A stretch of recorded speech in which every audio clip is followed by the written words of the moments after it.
When Ellen Parker walked out of St. Mary's Church that chilly Sunday morning, she never imagined that a simple gift would change the course of her life and touch thousands of hearts across the nation. In her hands was an old, leather-bound Bible, edges worn and pages yellowed by time. It wasn't just any Bible. It was given to her by John Kennedy, a man whose quiet faith and mysterious past would soon unfold into one of the most moving stories ever told.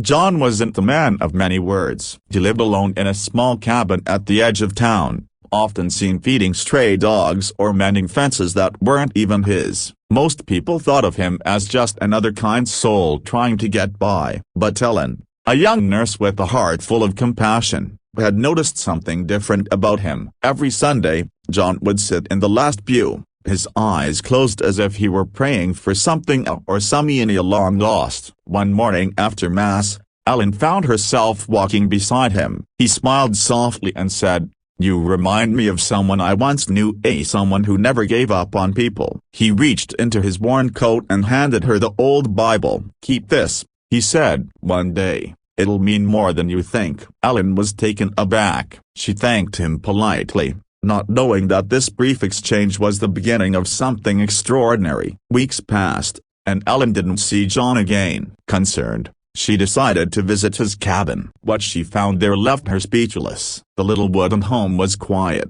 the door slightly open, and a note lay on the table next to a cup of cold coffee. It read, "If you're reading this, I'm finally home. The Bible you hold once belonged to my daughter. I lost her in an accident years ago, a broken bar, and I lost my faith with her. But when I saw you helping people, smiling through pain, I saw her again. You gave me hope. Promise me you'll keep sharing that light." Tears filled Ellen's eyes as she realized that John had passed away. But as she opened the Bible, she noticed something remarkable. Between the fragile pages were letters, handwritten prayers, confessions, and memories John had written to his late daughter. Each letter carried lessons about forgiveness, love, and faith. Ellen spent nights reading them, feeling as though she was sitting beside John, learning what it meant to heal from heartbreak. Inspired, Ellen began sharing the letters online, one by one, under the title "The Bible from John." What started as a quiet tribute soon exploded into a nationwide movement. People from all walks of life, here grieving parents,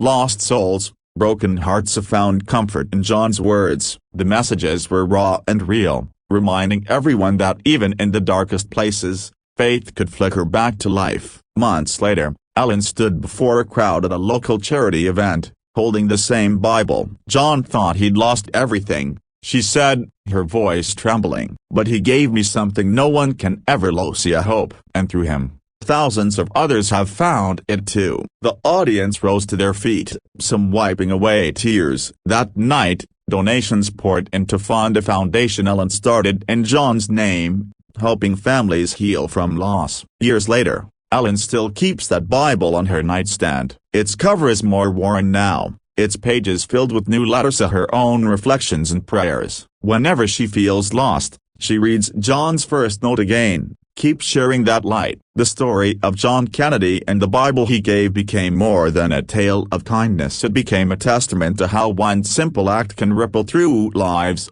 restoring faith where it once seemed broken.